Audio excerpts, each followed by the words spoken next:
Welcome to my channel Juragan Science. Kali ini kita akan mempelajari IPA kelas 8, yaitu bab 3 tentang usaha, energi, dan pesawat sederhana part 3. Sebelum kita mulai, silakan sobat-sobat bisa like, komen, dan subscribe di channel Juragan Science. Bidang miring. Bidang miring adalah salah satu pesawat sederhana yang bekerja dengan cara menambah jarak tempuh benda berupa papan atau bidang yang dibuat miring yang bertujuan untuk memperkecil usaha. Beberapa benda yang memanfaatkan prinsip bidang miring diantaranya adalah jalan di pegunungan yang dibuat berkelok-kelok yang bertujuan agar jalan lebih mudah untuk dilewati kendaraan. Nah, seperti ini gambarnya. Rumus bidang miring W per F sama dengan S per H, di mana W itu berat beban, satuannya Newton, F itu gaya kuasa, satuannya Newton, S itu panjang bidang miring, satuannya meter, dan H tinggi bidang miring, satuannya meter. Untuk keuntungan mekanisnya itu Km sama dengan W per F atau Km sama dengan S per H.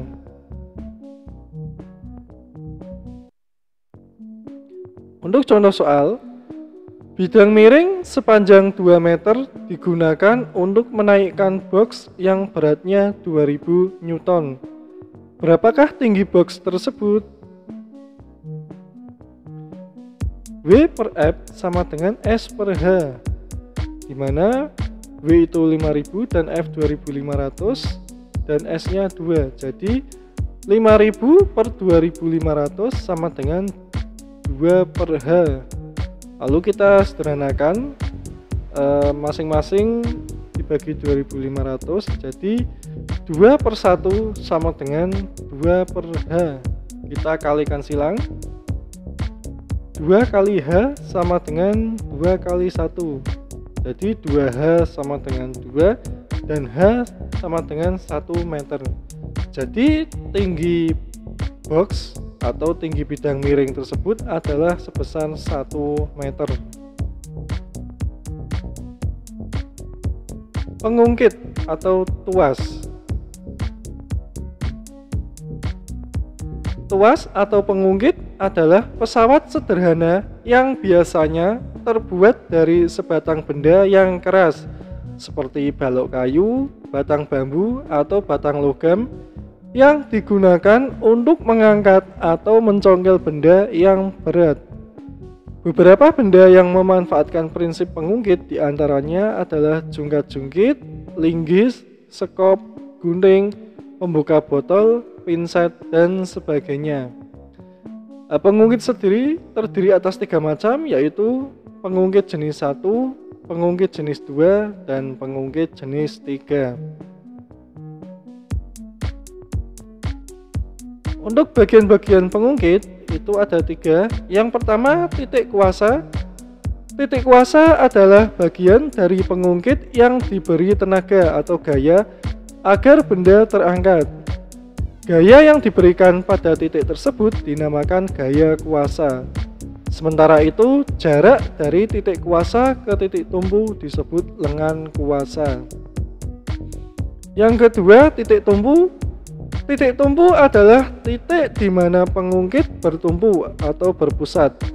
Hakikatnya, titik ini adalah sebuah penyokong atau kaki yang ditempatkan sedemikian rupa sehingga memungkinkan sejumlah tekanan yang relatif kecil untuk mengangkat beban yang bobotnya relatif berat. Yang ketiga adalah titik beban.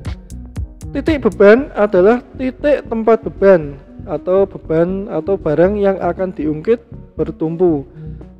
Beban adalah gaya yang akan dikalahkan. Sementara itu, jarak dari titik beban ke titik tumpu disebut dengan lengan beban. Pengungkit jenis pertama merupakan pengungkit yang letak titik tumpu berada di antara titik beban dan titik kuasa. Jadi titik tumpunya berada di tengah. Contoh alat atau benda yang termasuk ke dalam tuas jenis pertama antara lain gunting kuku, gunting, pemotong rambut, tang, linggis, dan jungkat-jungkit. Untuk pengungkit jenis 2 merupakan pengungkit yang letak titik bebannya berada di antara titik tumpu dan titik kuasa. Jadi yang berada di tengah-tengah adalah gaya bebannya yang berada di tengah. Contoh alat yang merupakan tuas jenis kedua diantaranya adalah alat pembuka tutup botol, alat pemotong kertas, alat pemecah kemiri, dan gerobak beroda 1.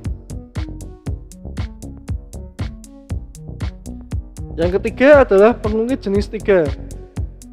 Pengungkit jenis 3 merupakan pengungkit yang titik kuasanya terletak di tengah di antara titik tumpu dan titik beban. Jadi yang berada di tengah adalah kuasanya. Contoh alat yang termasuk golongan tuas jenis ketiga ini antara lain sekop, stapler, penjepit roti, dan pinset. Seperti ini gambarnya. Rumus pengungkit. Rumusnya adalah W per F sama dengan LK per LP, di mana W itu adalah berat beban, satuannya Newton, F itu adalah gaya kuasa, satuannya Newton, LK itu lengan kuasa, satuannya meter, dan LB lengan beban, satuannya meter. Untuk keuntungan mekanisnya, itu Km sama dengan W per F atau Km sama dengan LK per LP.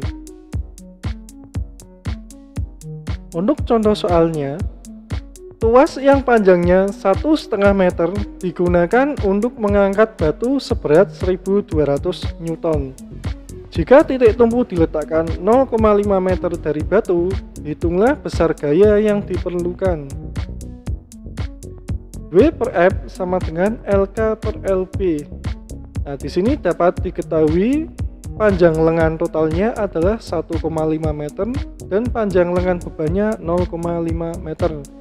Dari sini kita bisa mendapatkan lengan kuasa, yaitu panjang lengan seluruhnya dikurangi dengan panjang lengan beban. LK sama dengan L per LB, 1,5 kurangi 0,5, jadi panjang lengan kuasa atau LK-nya sebesar 1 meter. Kemudian 1200 per F sama dengan 1 per 0,5. Di sini dikalikan silang, F kali 1 sama dengan F. F sama dengan 1200 kali 0,5. Jadi F atau besarnya kuasa yang diperlukan adalah 600 Newton. Demikian pembahasan kita kali ini. Thank you for watching. Jangan lupa untuk like, komen, dan subscribe di channel Juragan Science. Terima kasih.